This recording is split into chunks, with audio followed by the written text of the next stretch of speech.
मातृतंत्र से पितृतंत्र। प्रागैतिहासिक युग में मनुष्य समाज में नारी का स्थान अन्य किसी भी जीव की स्वाधीन नारी की तरह ही था। पुरुष जिस प्रकार प्रकृति की गोद में नाच गा कर हंस खेल कर जीवन व्यतीत कर देता था, नारियां भी वैसा ही करती थी।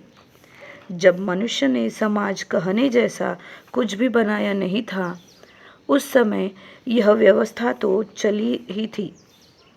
उसके बाद भी मातृशासन के युग में भी चली थी, परंतु जैसे ही पितृशासित समाज व्यवस्था आई, नारी के अधिकार क्रमशः संकुचित किए जाने लगे।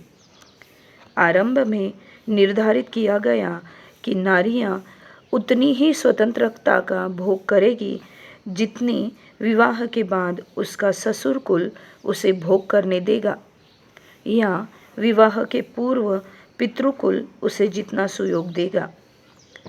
उसके परावर्तित काल में अधिकारों को और संकुचित करके 15 वर्षों तक कर दिया गया।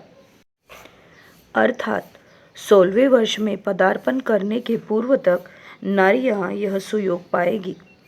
उसके बाद नियम कर दिया गया 5 वर्ष तक यह सुयोग पाएगी। 5 के स्थान पर पहुंचने के साथ ही यह सुयोग और नहीं रहेगा।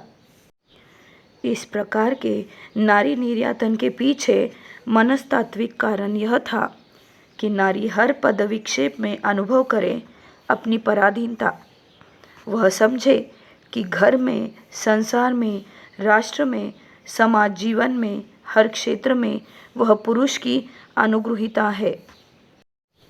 पौराणिक समाज ने तो और भी कई कदम आगे बढ़कर कहा, नारी को मुक्ति या मोक्ष नहीं मिलेगा। जन्म जन्मांतर की तपस्या से यदि वह पुरुष देह प्राप्त करे, तभी वह मुक्ति मोक्ष की अधिकारिणी होगी। जब तक वह नारी है, तब तक उसके लिए पति सेवा ही परम सेवा है।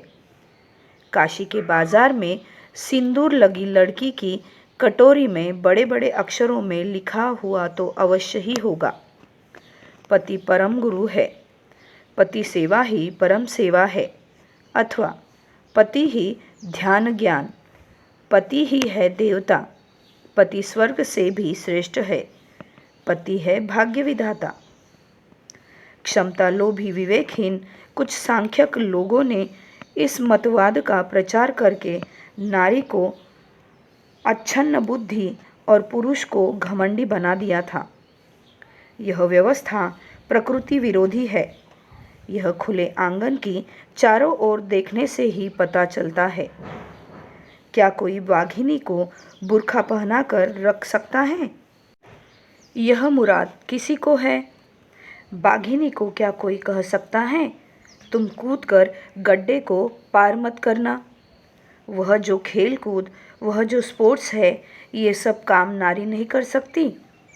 ये सब लोग केवल अविवेकी ही नहीं थे, अपनी युक्तियों की त्रुटि विच्युतियों के संबंध में भी पूरी तरह सावधान थे। इसीलिए उन अर्थहीन बातों का सीधे अपने दायित्व पर प्रचार न कर ईश्वर की दुहाई देकर कहा था, यह ईश्वर की वाणी है, इससे बढ़कर बातें करना नहीं चलेगा। चू तक नहीं कर सकते।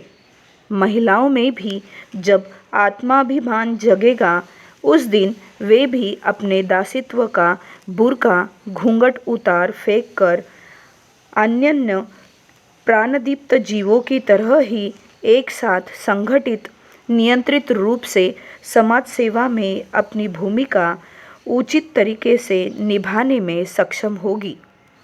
शब्द चयनिका। 9वां पर्व कौमार।